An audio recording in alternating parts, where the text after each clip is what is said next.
Hindi ho ito ordinaryong akusasyon na ay nagbobola yung presidente, yung ganon. Or hindi tama yung policy. Ito ay mismong pagkatao na ng namumuno sa isang bansa.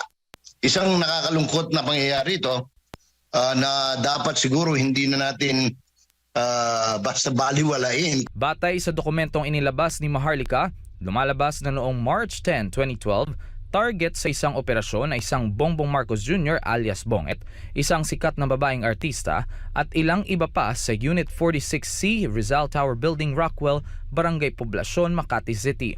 Nakasulat rin dito na kaya nagkaroon ng operasyon ng PIDEA ay dahil mayroong sumisinghot ng iligal na droga sa nasabing lugar. Sa kabilang banda, naniniwala naman si Sonza na si BBM lamang ang makakapagpatigil sa naturang usapin. Wala kang choice dito eh. It's either, kinakailangan patunayan mo na hindi totoo. Or kung totoo ito, medyo malaking problema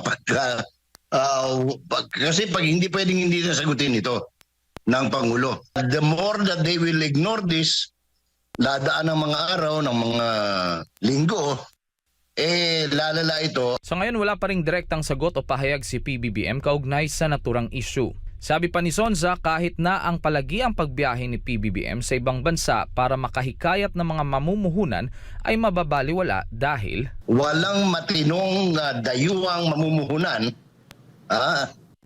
na pupunta sa Pilipinas, mangangapital para because you have a president na may sangkot sa illegal drugs, no?